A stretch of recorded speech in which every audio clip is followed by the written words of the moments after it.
নমস্কার, আমি তস্মিনা। নমস্কার, আমি ইন্দ্রাণী। শুরু করছি বিয়ন্ড পলিটিক্স।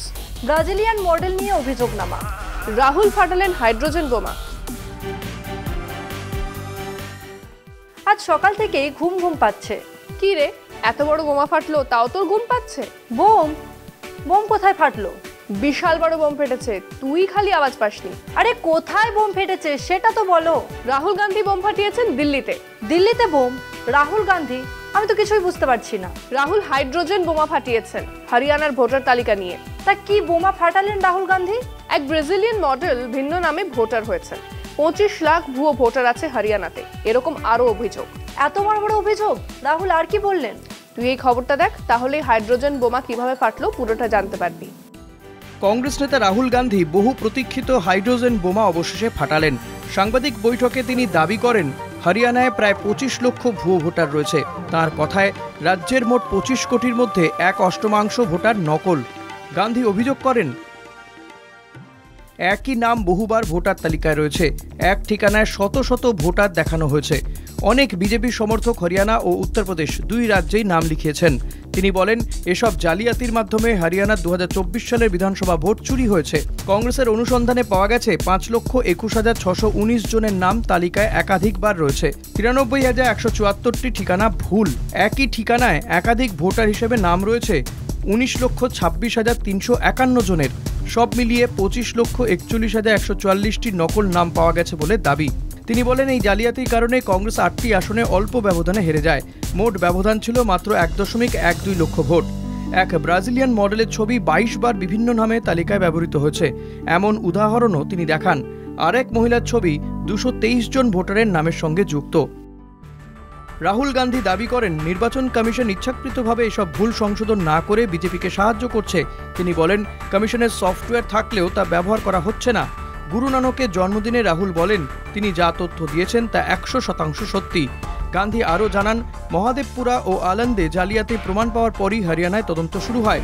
তিনি অভিযোগ করেন, নির্বাচন কমিশন প্রধানমন্ত্রী ও স্বরাষ্ট্রমন্ত্রীর সঙ্গে মিলেই গণতন্ত্র ধ্বংস করছে। অন্যদিকে নির্বাচন কমিশন এক্স হ্যান্ডেলে প্রতিক্রিয়া জানিয়ে বলে, হরিয়ানার ভোটার তালিকা রাজনৈতিক দলগুলির সঙ্গে ভাগ করা হয়েছিল এবং 4 লক্ষেরও বেশি অভিযোগের সমাধান করা হয়েছে। কমিশনের দাবি, নির্দিষ্ট সময়ে কংগ্রেস কোনো অভিযোগ জমা দেয়নি। রাহুল গান্ধী বলেন, তাদের তদন্ত দীর্ঘ সময় ধরে চলেছে, তাই নির্দিষ্ট সময় অভিযোগ করা সম্ভব হয়নি। ইলেকশন কমিশন কিছু বলছে না? কমিশন আগেও কিছু বলেনি, যা বলে থাকে তাই। হ্যাঁ, কমিশন তো এর আগে রাহুলের হলফনামা চেয়েছিল। হ্যাঁ, রাহুলের প্রশ্নের উত্তর না দিয়ে উল্টে রাহুলকে হলফনামা দিতে বলেছিল কমিশন। রাহুল তো এর আগেও বেশ কয়েকটা বোমা ফাটিয়েছিলেন। হ্যাঁ, ফাটিয়েছিলেন। মহাদেবপুরা নিয়ে, আনন্দ নিয়ে বোমা ফাটিয়েছিলেন। মহাদেবপুরা নিয়ে তো বিশাল গোলমাল বাঁধিয়ে দিয়েছিলেন। হ্যাঁ, সেদিনও প্রমাণ দিয়ে দেখিয়ে দিয়েছিলেন যে ভোট চুরি না হলে বিজেপি জিততেই পারত না। হ্যাঁ, মোদিজির প্রধানমন্ত্রিত্ব নিয়েও প্রশ্ন উঠেছিল না? হ্যাঁ, ভোট চুরি করেই নরেন্দ্র মোদী ক্ষমতায় এসেছিল। ভোট চুরি না হলে প্রধানমন্ত্রী হতেও পারতেন না নরেন্দ্র মোদী। তুমি কি একবার আমাকে সবটা মনে করাবে? হ্যাঁ, এই দেখ রাহুলের বোমা কাহিনী, পুরো রিক্যাপটা দেখে নে। কংগ্রেস নেতা রাহুল গান্ধী নির্বাচন কমিশন ও বিজেপির বিরুদ্ধে ভোট জালিয়াতির গুরুতর অভিযোগ তুলেছেন। 7ই অগস্ট তিনি দাবি করেন, দেশে একটি বিশাল অপরাধমূলক প্রতারণা চলছে।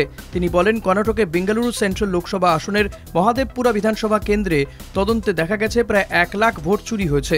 রাহুলের দাবি, কংগ্রেস বেঙ্গালুরু সেন্ট্রালের সব বিধানসভা আসনে জিতলেও কেবল মহাদেবপুরায় হেরেছে এবং হারের ব্যবধান ছিল 1,14,046 ভোট। 6.5 লক্ষ ভোটারের মধ্যে 1,250,000 ভোট চুরি হয়েছে। তার অভিযোগ অনুযায়ী ভোট চুরি হয়েছে 5 ভাবে: ডুপ্লিকেট ভোটার, ভুয়ো বা অবৈধ ঠিকানা, একই ঠিকানায় একাধিক ভোটার, ভুল ছবি ও ফর্ম 6-এর অপব্যবহার। কংগ্রেসের বিশ্লেষণ বলছে, 11,965টি ডুপ্লিকেট ভোট, 40,009টি ভুয়ো ঠিকানা, 10,452টি এক ঠিকানায় একাধিক ভোটার, 4,132টি অবৈধ ছবি ও 33,692টি ফর্ম 6-এর অপব্যবহার ঘটেছে।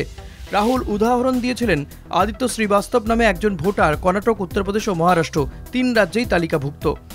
রাহুলের দাবি, এই জালিয়াতি সারা দেশে চলছে এবং এর ফলে এক্সিট পোল ও সার্ভেগুলির ফল ভুল হচ্ছে। তিনি অভিযোগ করেন, কমিশন বিজেপিকে সাহায্য করছে এবং প্রমাণ নষ্ট করছে। 18ই সেপ্টেম্বর তিনি নতুন অভিযোগ তোলেন যে দলিত, আদিবাসী, সংখ্যালঘু ও ওবিসি সম্প্রদায়ের ভোট নাম কেটে দেওয়া হচ্ছে। তিনি প্রধান নির্বাচন কমিশনার গণেশ কুমারের বিরুদ্ধে ভোট চোরদের রক্ষা করার অভিযোগ আনেন। রাহুল বলেন, কর্ণাটকের আনন্দ আসনে 6,018 ভোট কেটে দেওয়ার চেষ্টা হয়েছিল এবং এই কাজ সফটওয়্যারের মাধ্যমে হয়েছে।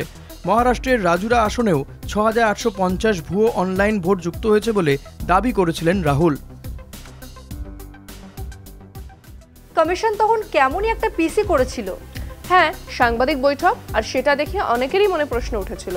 কমিশন তো স্বাধীন সংস্থা। কিন্তু স্বাধীন সংস্থার মতো আচরণ করেনি কমিশন। জ্ঞানেশ কুমারের সাংবাদিক বৈঠক দেখে মনে হয়েছিল বিজেপির হয়ে সাংবাদিক বৈঠক করছেন তিনি। সেটাই তো সবচেয়ে আশ্চর্যের। আরো বড় কথা, বিজেপিও কমিশনকে বাঁচাতে মাঠে নেমে পড়েছিল। বিজেপির কি? কমিশন কি বিজেপির নাকি? কে বলতে পারে?